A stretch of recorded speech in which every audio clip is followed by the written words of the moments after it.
Welcome friends to my channel. A video रे friends आम मैंने डिस्कशन करिबा अबाउट एमएस एक्सेल। तो माइक्रोसॉफ्ट ऑफिस जेमती हमर माइक्रोसॉफ्ट रो गोटे प्रोडक्ट सेमती माइक्रोसॉफ्ट रो एक्सेल भी गोटे प्रोडक्ट मोस्टली कमर्शियल केसेस रे यूज करा होची इवन सब जगह रे एमएस एक्सेल यूज करा होची। तो प्रथमे फ्रेंड्स हमें जानिबा एमएस एक्सेल को केमती ओपन करिबा। तो डायरेक्ट आम जा एक्सेल उपर क्लिक करवा। तो ये क्लिक कला परे से हमको गोटे देखेब पेज टे जो आम सिलेक्ट करवा ब्लैंक वर्कबुक। तो ब्लैंक वर्कबुक उपर क्लिक कला परे तो ये हमको गोटे विंडो शो हम।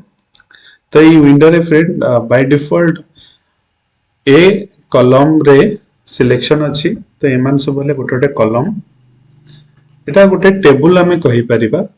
ए टेबुल रे एक्सेल होच गोटे टेबुलर फॉर्मेट। तो ए टेबुल भितरे आमे देखिबा बहुत गोटे कॉलम अछि। आमे जे देखिबा बाय डिफॉल्ट एक्स अछि आमे आगु को भी आउरी नहीं परिबा। तो सेमती आमे जे देखिबा 1 2 3 4 5 6 एमती नंबरिंग है कि बहुत गोटे रोज भी अछि। बाय डिफॉल्ट एठी 30 अछि आमे बढ़ाई भी परिबा। तो एक्सेल रे आमे जितेबले रो एंड कॉलम को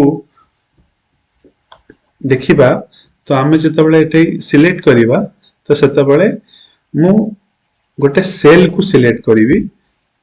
that means first row row second column and एठी कॉलम नेम प्रथमे आसी तापरे रो नेम आसीबो। तो ए जो सेल आर ना कोन अछि ना B column row first row. So B1 होची सेल रो नेम। तो मु एठी सिलेक्ट सपोज कली तो बी कॉलम रो 6th रो। तो B6 हे गला ए सेल रो ना। तो एटा को हमें कहिबा गोटे सेल। फॉर एग्जांपल मु एठी सिलेक्ट कली तो मु एठी सिलेक्ट कली 9 रो रो आई कॉलम। तो I9 तार माने हमको एठी सेल वाइज काम करियो को पड़िबो।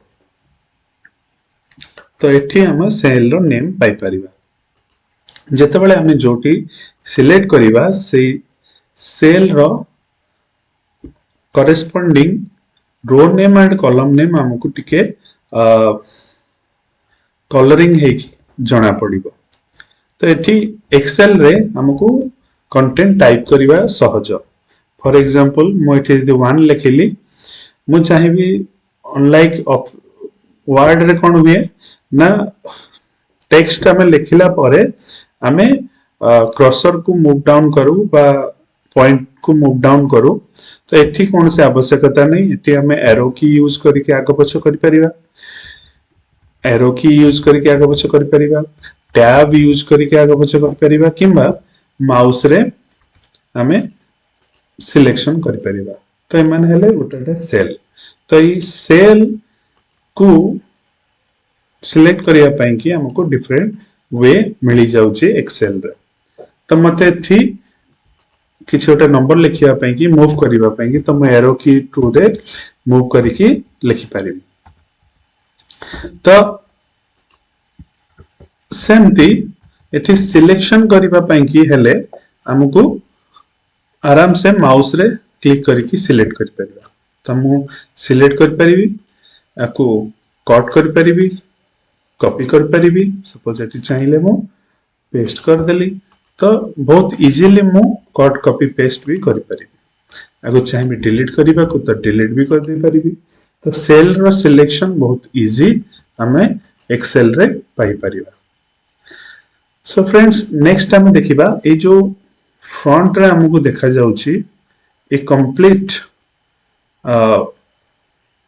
टेबल को कहती वर्कबुक। तो एठी ए वर्कबुक भितरे हमें ये जो तले देखुचे वर्कशीट माने बाय डिफॉल्ट एटी शीट 1 अछि। तो हमें चाहिए मल्टीपल शीट क्रिएट करि परिबा डिफरेंट वर्क पई की। तो ये वर्कबुक भितरे जदि मो आ गोटे शीट चाहिए तो ये प्लस ऊपर क्लिक कले भी देन मोर एठी नुआ सीट ओपन हे जिवो पुणी प्लस उपरे क्लिक करी पुणी गोटे नुआ सीट ओपन हो तो मुझे जितेटा चाहिए यही सीट उपरे क्लिक कले नुआ नुआ सीट ओपन ही चलो तो ये सीट रो मु रिनेम भी कर परिबी डिलीट भी कर परिबी कॉपी भी बने परिबी तो फ्लेक्सिबल तो मु एठी बहुत गुडे एक्स्ट्रा ऑप्शन अवेलेबल अछि कलरिंग भी कर परिबी तो बहुत गुडे काम आ भितर हमें करि परिबा तो फ्रेंड्स हमें जानिले ए वीडियो रे basic definition details we'll discuss later. Thank you for watching. Please like, share, subscribe.